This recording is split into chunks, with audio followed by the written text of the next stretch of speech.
Kaleshwaram commission విచారణ తుది దశకు చేరుకుంది. పీసీ ఘోష్ విచారణలో కేసీఆర్, హరీష్ రావు చెప్పినవన్నీ అబద్దాలేనని చెప్పాలని సీఎం రేవంత్ రెడ్డి నిర్ణయం తీసుకున్నారు. బీఆర్ఎస్ కు కౌంటర్ ఇచ్చేందుకు అన్ని డాక్యుమెంట్లను సిద్ధం చేసుకున్నట్లు సమాచారం.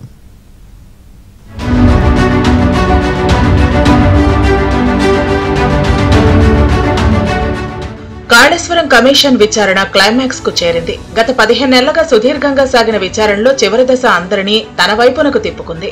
అందుకు కారణం మాజీ సీఎం కేసీఆర్, మాజీ మంత్రి హరీష్ రావు విచారణకు హాజరు కావటమే. పీసీ ఘోష్ విచారణను వాళ్లు పొలిటికల్ మైలేజ్ కోసం వినియోగించుకునే ప్రయత్నం చేశారు. ఇందులో భాగంగా కేసీఆర్ బలప్రదర్శన అన్నట్లుగా భారీ జన సమీకరణ చేశారు. కేసీఆర్ కు సంఘీభావంగా బీఆర్కే భవన్ వద్ద బీఆర్ఎస్ కార్యకర్తలు నినాదాలతో హోరెత్తించారు.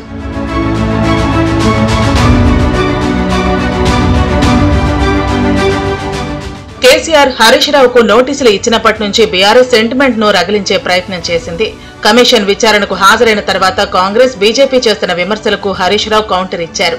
ప్రాజెక్టు స్థలం మార్పు డిజైన్ టెక్నికల్ టీం నిర్ణయమే తప్ప ప్రభుత్వ నిర్ణయం కాదని చెప్పారు. ఇక కేసీఆర్ సైతం పీసీ ఘోష్ ముందు హాజరై అటు నిర్మాణం, డిజైన్, కార్పొరేషన్ ఏర్పాటు, అప్పులు, చెల్లింపులు అన్నింటిపై తమ తప్పేం లేదని చెప్పారు. ప్రతి నిర్ణయం కేబినెట్ ఆమోదంతోనే జరిగిందని కమిషన్ కు చెప్పారు.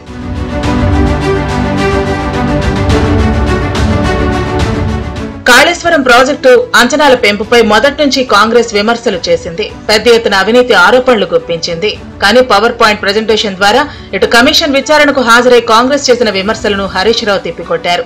అయితే విచారణ సందర్భంగా బీఆర్ఎస్ పెద్ద ఎత్తున చేసిన హడావుడికి కౌంటర్ ఇవ్వటంలో అధికార పార్టీ, ప్రభుత్వం వెనకబడిందనే వాదన వినిపిస్తోంది. దీనిపై మంత్రులు కానీ, హస్తం ముఖ్య నేతలు కానీ స్పందించకపోవటం వల్ల కేసీఆర్, హరీష్ రావు కమిషన్ ముందు చెప్పించే నిజమన్న మెసేజ్ ప్రజల్లోకి వెళ్లిందన్న చర్చ జరుగుతోంది.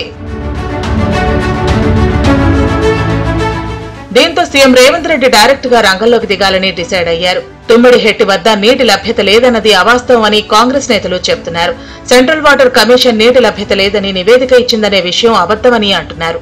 3 మంత్రుల కమిటీ కాళేశ్వరం కోసం ఏర్పాటు చేసింది కాదని ఇప్పటికే ఆ కమిటీలో పనిచేసిన మంత్రి తుమ్మల నాగేశ్వరరావు చెప్పారు.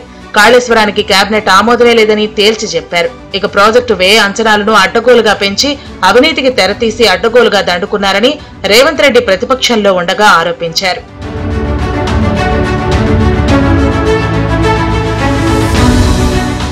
కమిషన్ విచారణలో కేసీఆర్, హరీష్ రావు చెప్పినవన్నీ అబద్దాలన్న విషయాన్ని ప్రజల ముందు పెట్టాలని సీఎం రేవంత్ రెడ్డి నిర్ణయం తీసుకున్నట్లు సమాచారం. నీటి లభ్యతపై సిడబ్ల్యూసీ రాసిన లేఖను కాళేశ్వరం కోసం ఆదేశాలిచ్చిన తర్వాతే సబ్ కమిటీ వేస్తూ తీసుకున్న నిర్ణయానికి సంబంధించిన జీవోలను బహిర్గతం చేయాలని యోచిస్తున్నారు. బీఆర్ఎస్ నేతలు చెప్పిన విషయాలకు కౌంటర్ ఇచ్చే డాక్యుమెంట్స్ ను సిద్ధం చేసుకున్నారు. 1-2 రోజుల్లో సీఎం రేవంత్ రెడ్డి మీడియా సమావేశం ఏర్పాటు చేసి బీఆర్ఎస్ ప్రభుత్వ తప్పిదాలను ఎత్తి చూపేలా, వారి వాదనలను తిప్పికొట్టేలా డాక్యుమెంట్లను బయటపెడతారని ప్రభుత్వ వర్గాలు చెబుతున్నాయి.